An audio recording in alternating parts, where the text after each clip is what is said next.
Support for this episode of PBS Reno Arts is provided by the Nevada Arts Council. Arts and creativity make us stronger, fueling innovation, prosperity, and thriving communities across Nevada.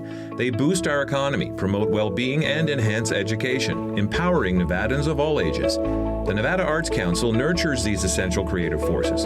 Together, let's elevate the arts in every corner of our great state. More at nvartscouncil.org.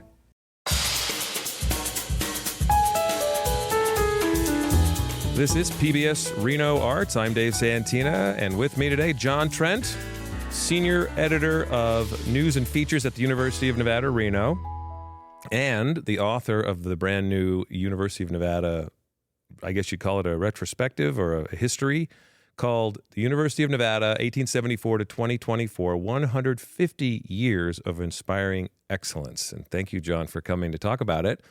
I appreciate that. So you are a UNR alum yourself, correct? I am, yeah. I graduated, I have 2 degrees, actually 3 degrees. I wanted to be a teacher at one point, so I have an education degree in 1985. Okay.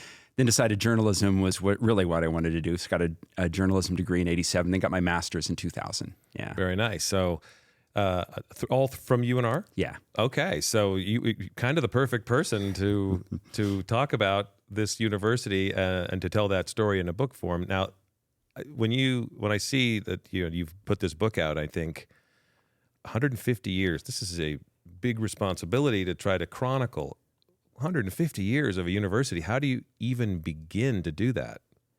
It's a really good question. Yeah, it was a little overwhelming at first just to decide what the structure was going to be like. And like you said, I wanted to be careful of people who would say like, oh gosh, yeah, that was 150 years and it took me 150 years to get through it. So I wanted to make sure that, it was done in a way that was interesting, that perhaps not only just told the story, but also touched on things that either people had forgotten or weren't aware of, or new things that, would kind of help people's understanding of the university. So structure was a key part of it, just to help my writer's mind get my arms around how you do something like this. Yeah, because as a writer, you're approaching this. I would think it feels monumental, right? How do you tell the story of university? Seems like a million stories of different people and different experiences, and you have to somehow make them come together. Yeah, and I always, throughout my career in journalism, I've always felt like, story is really important, and story is always powered by interesting people. And so sure, there's events and significant milestones that happen, but if you can't find the emblems, the people that help tell a larger story, then I don't think it's nearly as impactful. So that was one of the things I tried to do early on was find emblems, these people who are part of the university history that could help tell a larger story. And that really was a key for me. Once I was able to do that, then I was like, okay, now I can get my arms around this. Okay, so who stood out to you as the emblems, as you put it, the sort of what I guess you call them the pillars, or whatever they are, they're holding your story together? Yeah, very, very early on, and I think this was really critical to the completion of the book, was our first sort of official faculty member, a woman by the name of Hannah Clapp, who, the university had started out in Elko. It didn't make it in Elko, essentially, and then it was moved to Reno in 1885-86. And Hannah Clapp was this woman in her 60s at that point, an influential person in terms of education for Nevada. She helped co-found our first kindergarten in the state of Nevada. She was a person who believed in the value of education. That's the way she lived her life. And here was this woman who was in her 60s, and it resonated to me, Dave, just because here I was in my late 50s, now in my 60s, as I'm writing the book. And she, as the first librarian and first real faculty member for our university, she made it her life's work at that point to make sure that the university succeeded. She poured herself into it. So from the discovery of Hannah Clapp, I felt like she was talking to me throughout the writing of the book, because she was an incredibly talented writer. She gave a number of speeches that I touch on in the book where she was able to capture the essence of what a young university's purpose needed to be. And so once I found Hannah, then it was like, okay, who are these other people who are like Hannah that can help tell the university story, in the 1910s or in the 1940s, the 1970s, into the 2000s. So, and then I had to dig deep to find those folks, but really I felt throughout as I was writing that it was Hannah who was speaking to me about how this was going to work. It's nice you had someone over your shoulder there kind of helping direct. So when you talk about digging deep, what does it take to find the stories? I'm just thinking about it. I'm a little cowed. It's overwhelming to think about. So with all of that in front of you, you've got Hannah over your shoulder. But then where do you go? How do you figure out who is a pillar and who is maybe a mention and who you have to leave out? I mean, how do you even go through that process? Yeah, I will say that a lot of influential people kind of ended up on the cutting room floor, unfortunately. I had a little bit less than 200 pages plus photos to tell the story. So there were a number of people that I knew off the top of my head, having worked here for a long time, having been a student. There's people like Joe Crowley, for example, the longest serving university president, almost 23 years he was here. The university essentially, doubled in everything that it did under President Crowley's leadership. And he was just such a good man and a great leader. So I knew people like Joe Crowley. But then I had to kind of, and I knew some of the influential people from when I was a student here in the 80s and when I began working here in the 90s and in the 2000s. But what about these people from the 60s, the 50s, the 1920s? So 2 books really became my best friend. There was James Holz, who wrote the University of Nevada Centennial History, came out in 1974. That is the most thorough history of the university you're ever going to find. Dr. Holz was a professor of mine as well. He was a native Nevadan. He understood Nevada like no other, and he was a trained historian. He was a history professor, so that was a great resource. So Dr. Holz was able to tell the university story from the very beginning. So I looked at Jim Holz and who he wrote about in his history. Then I went a little bit deeper. There's another book called An Illustrated History of the University of Nevada by a guy by the name of Samuel Doughton, and that came out in 1924. That was the university's 50th anniversary at that point. And Samuel Doughton is just like Jim Holz. Jim Holz, went to school here, was a professor here, lived the university. Also, Samuel Doughton was the same way. He was one of the first students who attended in the 1890s. Like, for example, he knew Hannah Clapp. That was one of the teachers that he had on campus.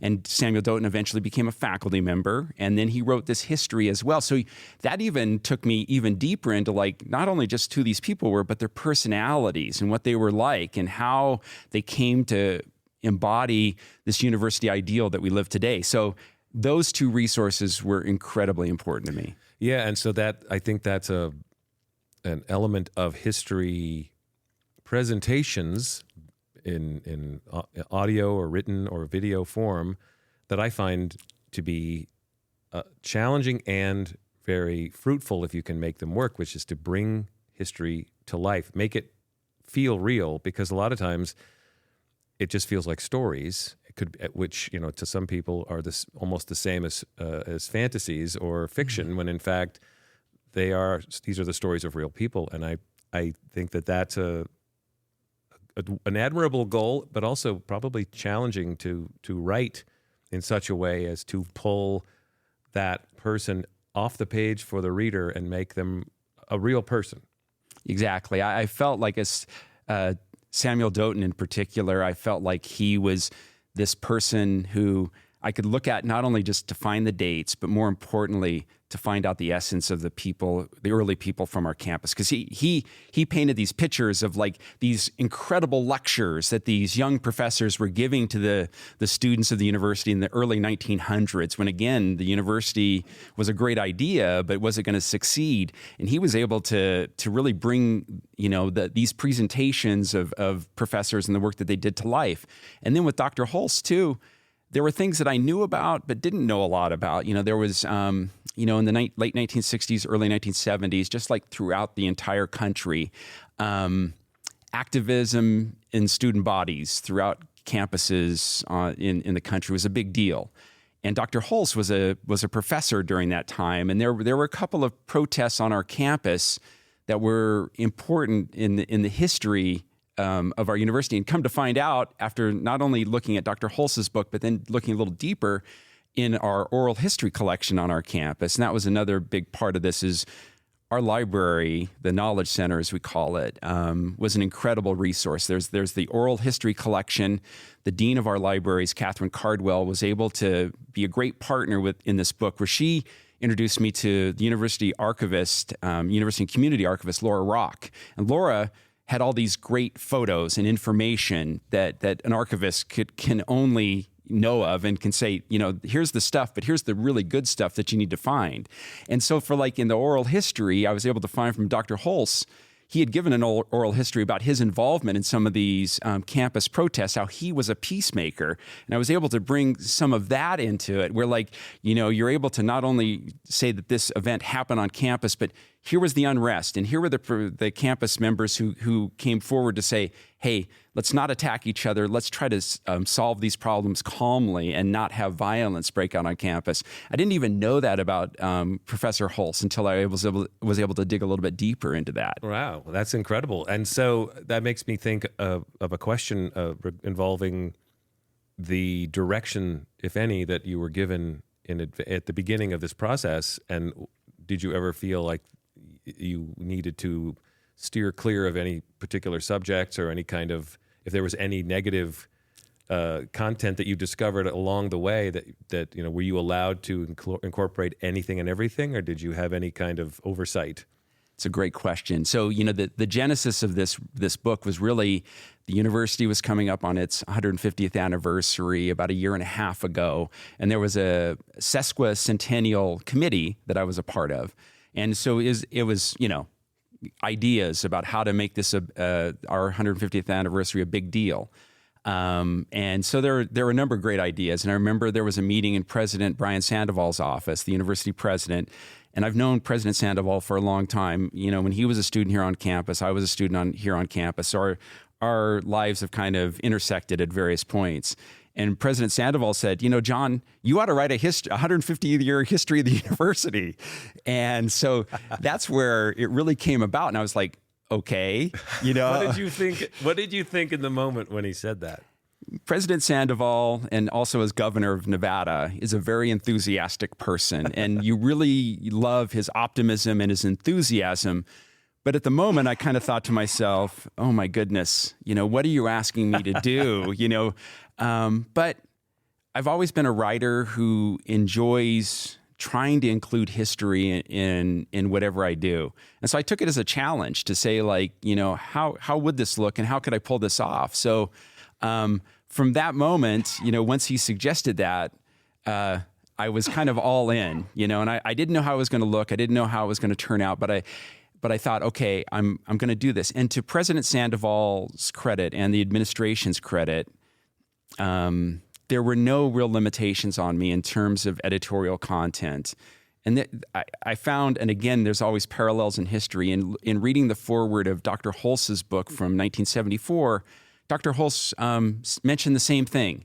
He said that the university president and Ed Miller at the time didn't, he wanted him to do the book, but didn't really tell him how you should write the book. So that opened it up to me, Dave, to make sure that if there were moments that were a little maybe controversial, or maybe did not reflect as positively on the university as needed, I could still delve into them and flesh them out a bit. And so that made it, even though it was a challenge, whenever you're a writer, whenever there's nobody telling you how you need to tell the story, that's a huge advantage. Yeah, no kidding. I would think that that would give you some confidence and some sense of freedom, having the idea come from the president of the university, who that helps to give you some sense of support, right?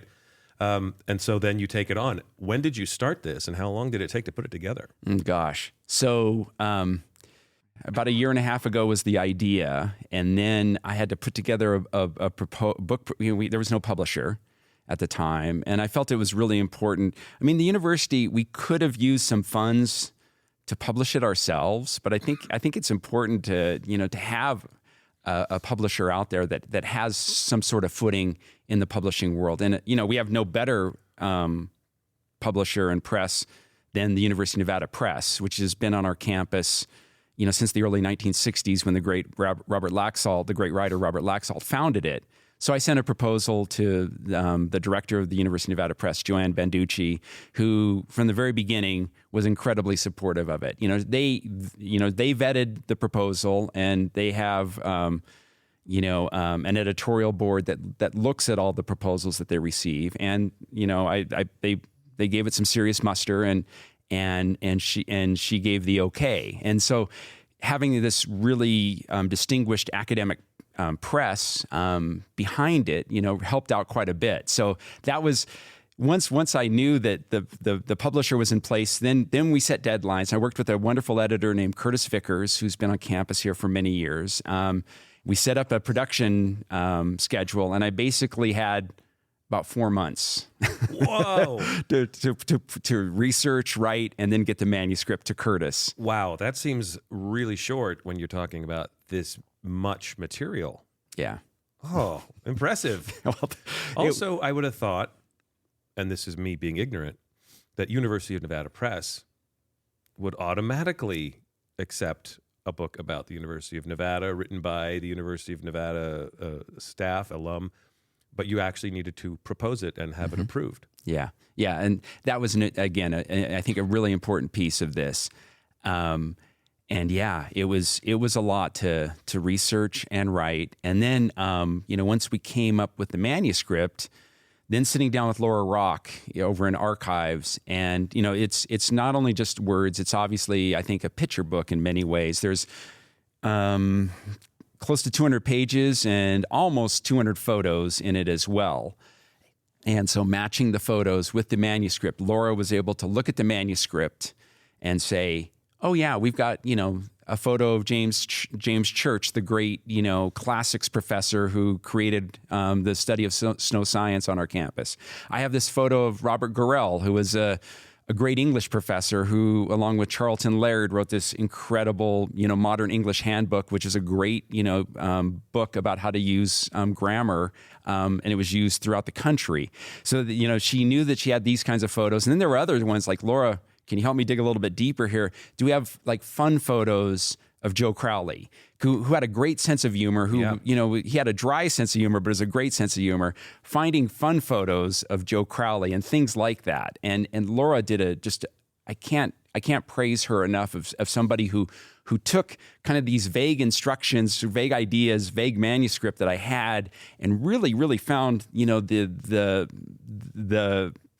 personification through pictures of what these themes were and who these people were. She was just a tremendous partner in it. Yeah, I was going to ask about this because there are, as you say, quite a few photos in here, but not of 150 years worth because it can't hold them all.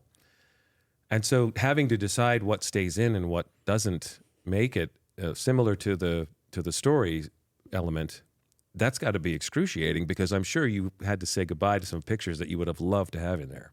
Totally. Every writer always talks about, in terms of the words, you hate killing your babies, right? Right. So it was the same thing with the photos too.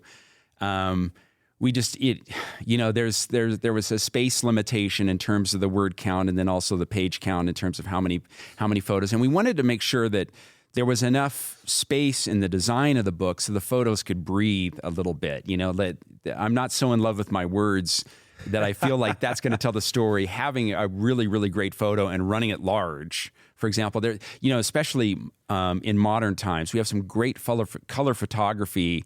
We have an incredibly diverse campus these days, and I almost get a little emotional thinking about these young people who come to our campus who are seeking the dreams of their family, and they might be a first-generation student, and that's become more and more of our story over the past, say, 20, 25 years. And so running these photos, huge, of our recent graduates, these young people who are going to go out and change Nevada and change the world, that was super important. And that's one of the things I'm really, really proud of. You can look at those photos of our modern student body and say, yeah, that's what the University of Nevada is all about. You really can tell going through the book how much has changed over the years, not only with the student body, which is, as you say, incredibly diverse now compared to early on. And then what strikes me immediately when I look at in the book, even from the front cover, is how different the campus is today from what it was once. I forget that it used to just be a few buildings and a very open space. And it's funny to see these photos with buildings that I recognize with nothing around them. Yeah. It's so strange. And I've got to wonder what it was like to be on campus back in those days. Oh, yeah. You're exactly right. You look at some of those photos from, say, like the early 1900s. I think there's a photo in there of the Mackey statue where, John Mackey is standing there on the quad, which is now, lined with buildings and everything. And Mr. Mackey is staring out at basically an open space. I mean, there's Morrill Hall, and that's it. And, to the right of there is, and we have some photos in there, there was a wetland, where Manzanita Lake is now. And that's where kids would go fishing. And yeah, to think about these open space, and even, as we're sitting here, in your studios here, this building and this end of campus, the north end of campus, as we like to refer to it, for many, many years, when I was a young boy, and my father, was a professor in the College of Education we came here in 1967, and I remember running around on this campus when I was small. There was nothing up here. I mean, there was Mackey Stadium, right, and it was just kind of, again, there are wetlands down below where the med school is, and this was just kind of an open space, and Reno essentially ended at the casinos, and there was not a lot up here. Right. And in our lifetimes, it's completely changed. And I have memories of being a kid and coming to what was Mackey Stadium at the time, which was not nearly what it is today, for watching 4th of July fireworks. Yeah. And I look at a photo of that time, and it's just barren all around it. Yeah. And I think that speaks to how the university, how we were not only able to kind of fill out the city, but we were able to do it with a sort of intention that has really brought the community up here. I mean, that's always been one of the big issues for the university over the years. I think early on, when the university first moved here in 1885, 86, the community was small. You had the Transcontinental Railroad that was running through here. Right. But there, and people were excited about it. But, how do you engage with the university? Well, you build the places that people want to come, whether it's the students who learn in the labs and the classrooms, or the athletic stadiums, the Lawler Event Centers, the places where people can come see concerts and things like that. The medical school where people can do research for, medical things. I mean, so the university, I think, has very intentionally done a good job of building it in a way that's invited the university. And we see it even today with the new business building that you see right by I-80. Right, under construction. Mm-hmm, yeah, and when it opens, that's going to be a brand new front porch to the university, which I think for a long, long time. And you see it in the writings, and you see it in things that I was reading as I was putting the book together. The university was seen up as kind of like up on the hill somewhere, and it was disjointed, not connected, away from the city. Mm-hmm. And now, I don't think anybody feels that anymore. I mean, we are connected. We are part of it. We are. I would argue, and I think President Sandoval would as well. We are the heartbeat of what Northern Nevada is all about. I think so. Yeah. I mean, it certainly has felt that way. And, I say this probably with some bias because I'm in a building that's on the campus land of the university. PBS Reno is an independent, not-for-profit public television station, but is physically on the land that belongs to the university. So there is a little bit of a relationship there that I think is undeniable. And so, we are observing all of these changes and finding them fascinating. So, in the process of putting all this together, what did you learn? Or is there something that you came away from this experience with that you didn't have when you started? Well, a couple things, I think. The first of all is And it's an incredible story. The university's story is an incredible story from the standpoint of it almost didn't happen. And I don't think people have a full appreciation of how close the university came to being a failure rather than what I think has been one of Nevada's best ideas. It was originally off in Elko. It did not succeed. Enrollment never took off. They had to move it to Reno. And even when it moved to Reno, people didn't know for sure if the state of Nevada was ready for this academic enterprise that was going to educate the people of Nevada. So I think that was one of the big ones. It's a great story and I think the book touches on it. How for the first, 1874 is when the doors opened in Elko until about, I would say, 1914, 1918 after World War I. Finally, the university kind of takes root. So it takes it, 40 years or thereabouts to really, really take root for what it is today. Another thing that I came away with is there are so many people that have poured their heart and soul into the university, and that's why it has succeeded. I go back to the idea that the university story is a people-driven story, and there are so many people today and in the past who are like, this place is gonna succeed, and this is what I'm gonna do to make sure that it does. The Hannah Clapps of the world, Joseph Stubbs, who was like our first successful president, who served from 1894 to 1914, who would just go out and give these.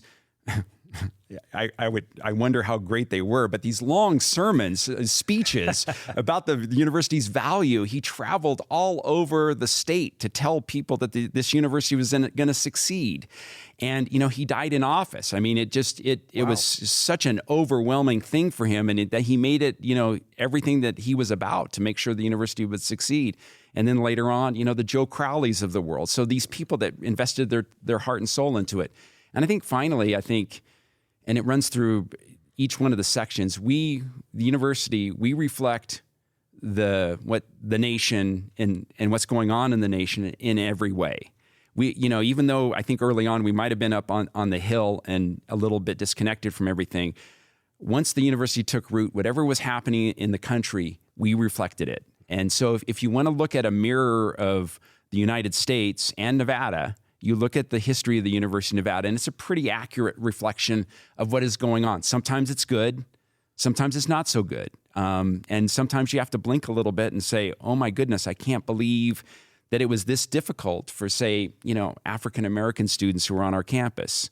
Because Reno was segregated in many ways. Dave, you've been around here, you understand, like you've heard the stories about entertainers would come, African-American entertainers would come to Reno, and they would have to stay in places that weren't on the property where they were performing. The campus reflected this, but I think that's the lesson of the university. The university would understand that it needed to change, that it needed to kind of have an act that would signal that we understand that the past is the past, and we're going to do better going forward. And I think that's one of the big lessons about the university story. Agreed, and thank you for explaining that. It's powerful, and it is reflected in this book. And I hope that everybody who's listening has a chance to get a copy and read through it, because you put a lot into it, and I can hear your passion for it even now. It's meaningful to you. It really is. Yeah. The university has meant a whole heck of a lot to me. And really, I was thinking about this today. A couple of months ago, a good friend of this community and a former classmate and colleague of mine, Guy Clifton, passed away. And Guy was, he was a product of this university. Right. And he has a piece in this book. Yeah, he does, which was one of the last things that Guy did before he got too ill and was having some health difficulties. But because I wanted him to write about this notion of families, these long-standing families. The Clark family in particular is what Guy wrote about. It's a beautiful story. It's starting out with President Walter Clark, the writer Walter Van Tilburg Clark, and even today, the Santini and Chisholm families, that have been a part of the fabric of this community. But I think about a person like Guy. And why this university is important. He was a person who grew up in Gabbs, Nevada. I know where that is. and I say this with love, but it's out there. It sure is. And you think about this young man, Guy Clifton, who came to our campus, and he's so emblematic, again, of people like him who came to this campus and they found their purpose. They found their calling. And that's why the story of the university is, I'm so passionate about it, because there are so many Guy Cliftons out there, thousands of them. The university, a couple of years ago, we celebrated, our 125,000th graduate at one of our commencements. So that's a lot of people out there wandering around who are doing things who they would point back to our campus and this university as where it all started. And that's one of the reasons why I get so excited about this book, because it really has changed and transformed so many lives. Well, and it's great to have a document like this, a new book to go along with the previous histories, and together they make a wonderful sort of bookend of the start and up to the current time, at least, of the university. Well, I appreciate you coming in and talking about it. So we're going to have you back again to do a Wild Nevada cast, talk about your running, because John is an ultra runner, and I need to learn about this. I'm not going to do it, but I need to learn about it because it's fascinating to me. So we'll bring you back for that. Oh, and I'll do everything I can to bring you into the cult, Dave, so don't worry. Fantastic. All right. Well, until then, I encourage everybody to watch Artifacts on PBS Reno via broadcast or stream it on pbsreno.org or by the YouTube channel. Also, read art views at pbsreno.org. Tremendous work there by a lot of people in this community in the arts. Writing for Art Views. Also, do you have a question or maybe a comment or a suggestion? If so, please do send them to me at podcasts@pbsreno.org. My thanks to John Trent, and I want to say thank you for listening to PBS Reno Arts.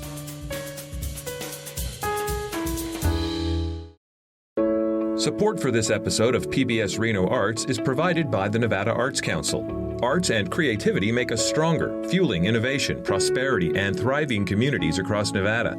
They boost our economy, promote well-being, and enhance education, empowering Nevadans of all ages. The Nevada Arts Council nurtures these essential creative forces. Together, let's elevate the arts in every corner of our great state. More at nvartscouncil.org.